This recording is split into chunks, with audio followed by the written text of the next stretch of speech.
Saya ingin menanyakan kepada kementerian, ini guru-guru honorer ini mau diapakan, Pak? Jangan membuat mereka tuh terlunta-lunta seakan-akan mereka tuh berharap emas turun atau berlian turun dari atas gitu. Ini pemerintah daerah, saya ingin ketekankan kepada Pak Menteri, pemerintah daerah ini tolong juga diberikan semacam ketegasan. Kalau saya tahu, saya dengar bahwa dari Kementerian Keuangan sudah mentransfer dana ke daerah berupa DAU.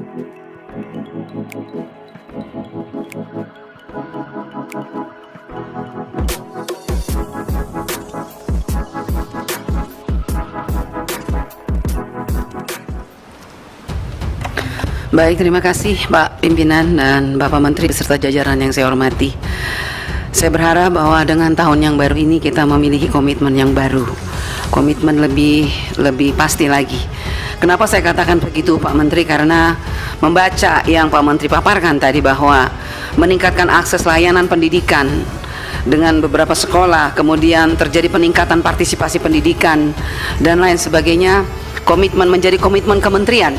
Tetapi minta maaf Pak Menteri, saya ingin mengatakan sekali lagi bahwa seperti yang teman-teman katakan, bahwa apa yang dikatakan oleh Pak Menteri sore hari ini itu belum semuanya dapat dirasakan oleh kami, khususnya di daerah 3T. Ya, yang pertama, masih banyak persoalan program-program prioritas kementerian di daerah 3T. Saya akan paparkan satu-satu. Pertama, program Indonesia Pintar. Tadi sudah banyak dikatakan oleh teman-teman bahwa kita meminta kalau bisa hari ini juga diputuskan untuk masa aktivasi itu ditambah. Karena apa? Karena satu, ini kesalahan dari kementerian sendiri. Kenapa saya bilang kesalahan kementerian? Karena kementerian tidak melakukan evaluasi atau monitoring terhadap dinas-dinas yang ada di seluruh Indonesia. Makanya dinas-dinas diam. Dinas diam, kepala sekolah diam. Akhirnya kepala sekolah diam, rakyat lari ke kami. Karena kami adalah anggota DPR RI yang memiliki rumah aspirasi rakyat. Lari bertumpuk ke rumah-rumah aspirasi. Kalau saya mau paparkan di sini Pak, terlalu ngeri.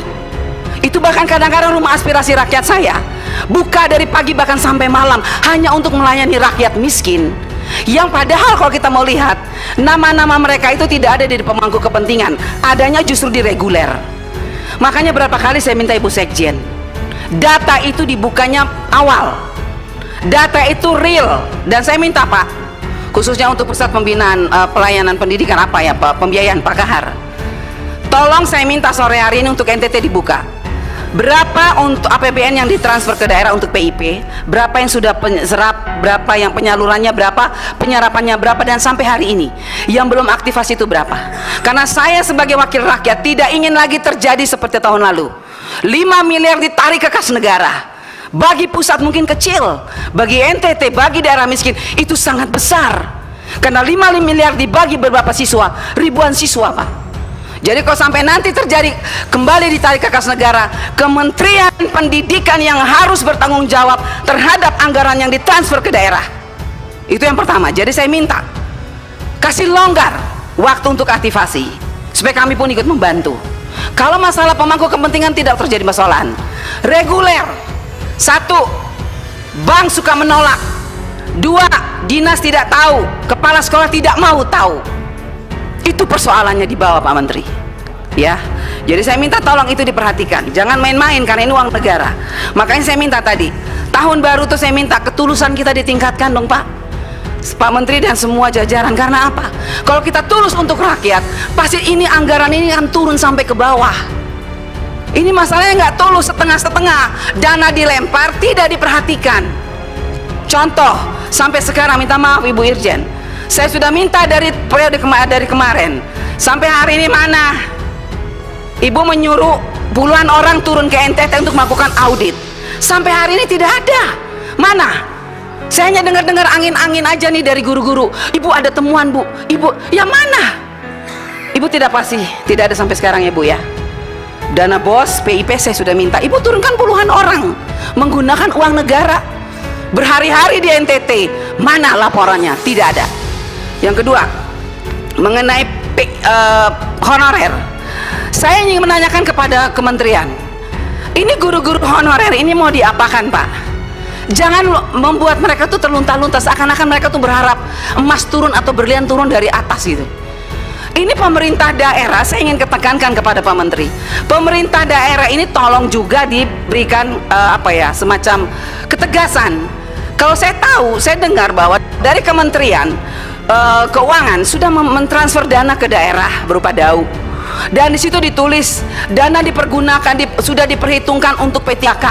Katakanlah 51 miliar misalnya untuk Kabupaten Kupang, sekian miliar untuk provinsi. Tapi ketika provinsi saya datang, gubernur bilang, oh kita sudah pakai, kita tidak tahu kalau itu. Loh, pertanyaan saya untuk Pak Menteri tahu nggak anggaran yang dikirim dari Menteri Keuangan untuk P3K di daerah tapi dipakai oleh pemerintah daerah? Pertanyaan saya, siapa yang bertanggung jawab terhadap uang ini, Pak? Ini uang diperuntukkan untuk P3K tapi dipakai oleh Pemda. Yang saya heran, kok kementerian diam? Yang ngurus ini kan Bapak sebagai menteri, yang ngurus pendidikan P3K ini kan kementerian. Kenapa diam? Nah sekarang saya dengar lagi nih, Pak Menteri, saya sempat baca nih di YouTube bahwa tidak akan ditransfer dana ke daerah, daunya ditahan dulu deh kalau pemerintah daerahnya tidak serius. Itu dilakukan apa enggak, Pak? Saya bersyukur tadi Bu Nunung memberikan kepada saya bahwa ada Permenkyu yang baru, bahwa dana tunjangan khusus, dana tunjangan melekat di dalam DAU. Begitu ya Bu, nanti mohon penjelasan. Kalau memang itu terjadi, puji Tuhan, saya sebagai orang Kristen mengucapkan puji syukur. Karena banyak air mata guru-guru yang masih belum selesai, Pak. Kalau memang tunjangan itu melekat di dana DAU, berarti katakan dong kepada rakyat, jelaskan. Dan katakan kepada pemerintah daerah, jangan lagi mempersulit rakyat. Baik. Oke, tunggu Pak Dede sedikit lagi Pak. Ada persoalan ini. Ada juga masalah ini. Apa tadi sudah hilang? Ya, itu tadi Pak. Ada sekolah-sekolah yang berkeluh kesah, mereka tidak bisa dapat dana BOS karena hanya gara-gara sepele. Mereka lupa menginput surat izin dana BOS. Tahun ini mereka bilang, ibu kami tidak dapat dana BOS, bagaimana kami? Mohon Pak, banyak itu. Terus yang terakhir, kita lihat kemarin ada seorang bocah asli dari Nusa Tenggara Timur, Nono, bocah cerdas, brilian, dia menang matematika secara internasional, mendunia. Ya, saya rasa inilah kebanggaan kita, walaupun kita daerah terpencil, tapi NTT bisa mengharumkan nama bangsa di tingkat dunia. Pertanyaan saya, apa yang dilakukan oleh Pak Menteri untuk anak ini? Apa yang dilakukan bangsa untuk anak-anak seperti ini? Saya tahu bukan hanya satu orang, mungkin ada banyak. Jadi saya minta kementerian untuk anak-anak yang brilian seperti Nono, yang berasal dari Nusa Tenggara Timur, tolong diberikan tempat untuk mereka, dididik setinggi-tingginya. Kumpulkan mereka yang cerdas-cerdas ini, Pak. Jangan dibiarkan begitu. Saya sedih kalau sampai anak ini begitu brilian mengharumkan nama bangsa di tingkat dunia, tapi tidak mendapat respon atau tidak mendapat apapun dari pemerintah. Baik. Nah, itu aja pimpinan, saya rasa itu, dan sekian dan terima kasih.